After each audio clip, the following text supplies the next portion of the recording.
Dawn French, what a joy to have you on the show again. Oh, thanks, Wally. Lovely to see you. Congratulations on the book as well. Because of You is the title, of course, but I love what you said about it.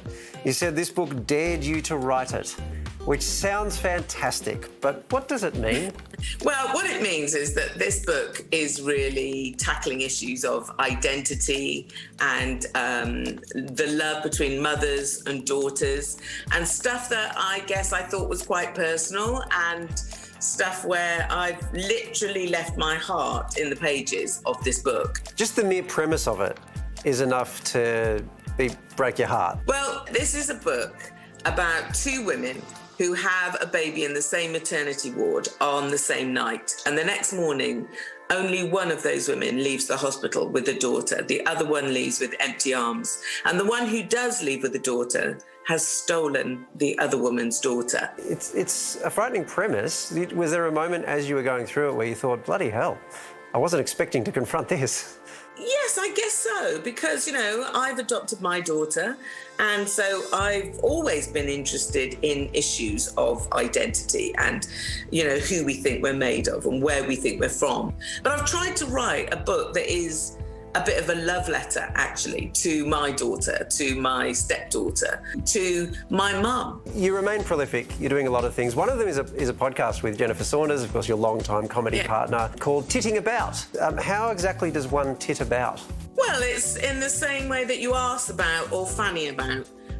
By just really not sticking to the subject. That's really what it is. We try to choose the theme each week, and then we tit about somewhere near that theme, but anywhere that our brains take us. We have a great friendship, and we thought, well, let's just let people eavesdrop on our friendship. You have this thing in common, which is that you both grew up in military families, and that meant that you moved around a lot. Do you think that experience maybe sharpened your comedy skills? Absolutely. I mean, when I was a little kid, I think I went to something like 7 different primary schools. So you're very much on your own. So you have to put on a little personality fireworks display just to make sure everybody likes you and nobody leaves you out. And so you learn those skills in a way to make new friends. But it definitely bonds me to Jennifer. There's just something of a shared experience with that. Although you and Jennifer end up doing stand-up in Soho in London. How did you get into that?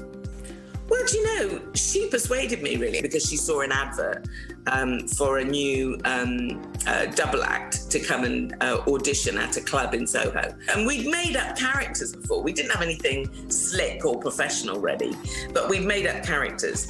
And I went along with her, and they immediately took us. What we didn't know at the time was that they were desperate for women to be on the bill because it was so un-PC not to have women on the bill. So we got that job, and we were pretty bad at it for a while. But that put us in a group of guys, you know, with Aid, who Jennifer married in the end, and Rick, and Nigel, and Pete, and Lexi, and a whole gang of us who became the comic strip. And then as the comic strip, we made films for Channel 4, and, you know, and the rest is history. I've got to talk about the Vicar of Dibley. Such a loved character, such a loved show. And I love that she's doing new material. I did see her very endearing and entertaining sermon while the UK was in the first edition of lockdown. I found the exercise routine really actually very useful. Now that you're back in lockdown, will there be weekly sermons? Are you going to go back to that well? Well, I'm not really supposed to be saying, but I think if you watch out towards Christmas, there might be some more of those sermons. And the good thing, you know, about Vicar of Dibley is that it can be funny. Of course it can be funny, but it can be quite touching as well. And it can be massively comforting in the way that a proper vicar can be, and is a bit, come on guys, come on, we'll all be together. You know, it can gird you a little bit. So watch this space. All right. We can't let this interview end without the customary food-related controversy. We'll of course recall that recently it was Cornish pasties and your hatred of the presence of carrots in said pasties. Let's park pasties for a moment, but what about scones? Because I will never park a pasty. Oh, okay, sorry. Don't ask me to park a pasty. I withdraw. But I would like, if I can, Your Honour, to move on to the scones. I understand you've got very particular views about scones as well, and I just need to make sure that I'm orthodox in this approach. I do it the right way. That's the way I do it, Okay. the right way. For me, there is no other way. You have the scone. It can be fruit, it can be plain. You can, if you like, have butter. That's optional. I've got no problem with that. Sure. Then you have the jam. And I don't mind what kind of jam it is. It can be strawberry, raspberry, whatever you like. Then you have the cream. The cream is the crown, and the cream is clotted cream. Cornish clotted cream. And you want a dollop. The jam is spread, the cream is dollop. Some idiots decide that they will put the cream on first, thinking that that is the dairy, and that the fat needs to go first. Who does that? Only foolish people, and people I no longer respect. It sounds like the ideas are quite firmly formed. Yeah. It's only full-on judgment. That's all it is. Full-on judgment. And also, you're just, how you want to meet your maker.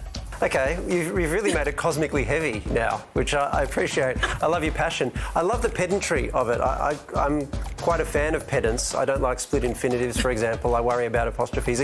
Are you pedantic in lots of aspects of your life? Only about those particular things that really matter, like scones and pasties. Okay. Other stuff, I'm fairly easygoing. So I've ticked off everything that annoys you. All right. I'm not easygoing. Let's put it that way. There's something to annoy you, Waleed. Yes, the double negative. Yeah. Thank you for that. I appreciate your sensitivity. I also greatly appreciate your time. Congratulations on the book. It is fantastic. Thank you. And it's always a joy to have you on the show. Yes, thank you for doing the hold-up. We don't need to do that now. We were going to do it, but you've saved us. Well, do it too. Oh, okay. Dawn French, so delightful, except when it comes to talking about scones, obviously. And for the record, I don't think Waleed has ever asked, titted or fannied about ever in his life. He should say tits up more often, titted about more often. Really It suits him. We will do another plug. Dawn's book, Because of You, is available now. It's an absolute cracker.